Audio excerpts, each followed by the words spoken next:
ఒకవైపు నర్సంపేట మాజీ MLA Peddi Sudarshan Reddy health serious కావడంతో పనులన్నీ పక్కన పెట్టి కేటీఆర్తో సహా హరీష్ రావు హుటాహుటిన రావడం జరిగిందని, కానీ భూపాలపల్లిలో మాత్రం సిరికొండ ప్రసాద్ మీటింగ్ పెట్టడం విచిత్రంగా ఉందని గణపురం మండల బీఆర్ఎస్ నాయకులు విమర్శించారు.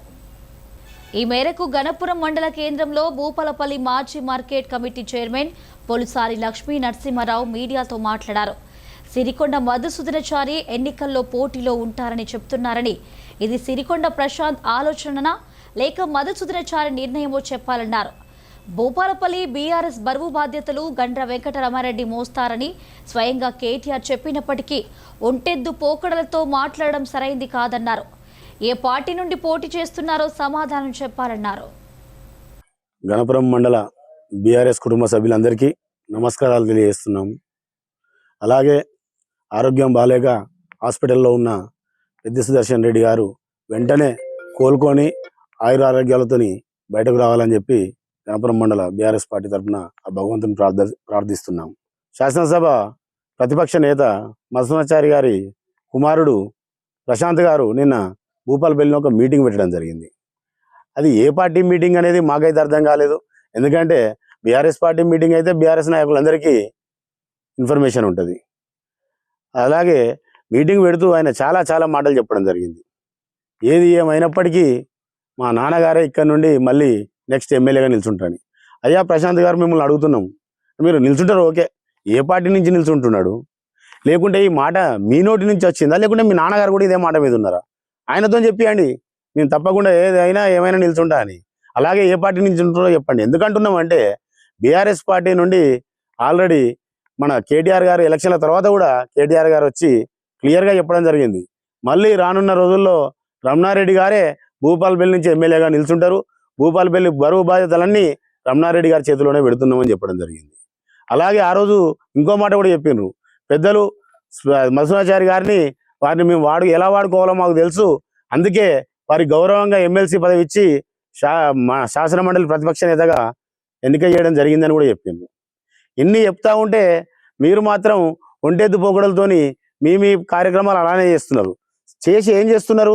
గతంలో శాసనసభ ఎన్నికలప్పుడు కూడా ఇదే కథ జరిగింది. మేమే ఉంటాం అని చెప్పి కేసీఆర్ గారు రమణారెడ్డి గారికి టికెట్ డిక్లేర్ చేయడం జరిగింది. బీఆర్ఎస్ శ్రేణులు అందరూ ముందుకు పోతుంటే మీరు తాళేసి వెనుక గుంజడం జరిగింది. ఎందుకంటే మీతోనున్న వాళ్ళందరినీ కాంగ్రెస్ పార్టీలోకి పంపించారు. కొంతమంది అక్కడ ఊరికొక్కలో ఇద్దరు బీఆర్ఎస్ పార్టీలో ఉంటే వాళ్ళతో కూడా కోవట రాజకీయాలు చేసి కాంగ్రెస్ పార్టీకి ఓటేసి రమణారెడ్డి గారి ఓటమికి బాధ్యులయ్యారు, బీఆర్ఎస్ పార్టీ ఓటమికి బాధ్యులయ్యారు. మీరు ఎంతసేపు అక్కడ రమణారెడ్డి గారిని వ్యక్తిగా చూస్తున్నారో నాకు అర్థమైతలేదు, లేకుంటే బీఆర్ఎస్ పార్టీని చూస్తున్నారు. మాట అంటే మీ నాన్నగారు చెప్తారు, నేను బీఆర్ఎస్ పార్టీ ఒక స్థాపించిన వ్యవస్థాపక సభ్యుల్లో నేను ఒకని అని చెప్తారు. ఆయన గౌరవాన్ని మీరు ఓడగొడుతున్నారా, లేకుంటే మీ నాన్నగారు మీతో మాట్లాడిస్తున్నారా? మీ నాన్నగారితో చెప్పండి, ఏదేమైనప్పటికీ నాకు టికెట్ ఇచ్చినా ఇవ్వకున్నా నేను ఇక్కడ నుండి శాసనసభ్యుడిగా పోటీ చేస్తా అని. ఎందుకు చెప్తున్నా అంటే ప్రశాంత్ గారు గతంలో మీ దుందుడుకు స్వభావం వల్లనే స్పీకర్గా ఉన్న మీ నాన్నగారు ఓడిపోవడం జరిగింది. ఇలాంటి చర్యలు, మతిలేని చర్యలు చేయడం వల్లనే స్పీకర్గా ఉన్నటువంటి వ్యక్తి ఆయన ఓడిపోవడం జరిగింది. ఎందుకంటే మీ నాన్నగారికి అంతో ఎంతో ప్రజలలో మంచి పేరున్నది, దాన్ని పూర్తిగా ఎడగొట్టిరు. ఇప్పుడు ఆయనతో కూడా ఎవరు ఆయన దిక్కు చూడకుండా ఆయనతో మాట్లాడకుండా చేస్తున్నారు మీరు భూపాలపల్లి నియోజకవర్గంలో. మీరు ఏదైనా ఉంటే బాధాప్త మన అధినేత ఉన్నాడు కేసీఆర్ గారు, అక్కడ పోయి టికెట్ మీదనే అనౌన్స్ చేయించుకోండి.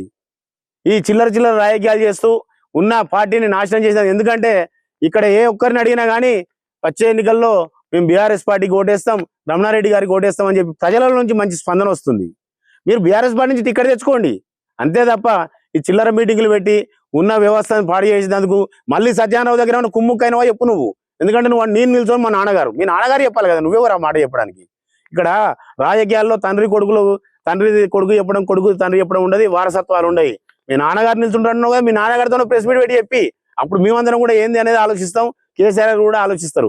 కానీ మీరు ఇదే విధంగా పోతే ఎవరు బీఆర్ఎస్ పార్టీ క్రమశిక్షణ కార్యకర్తలు ఎవరు కూడా మిమ్మల్ని క్షమించారని చెప్పి ఈ సందర్భంగా తెలియజేస్తున్నాం.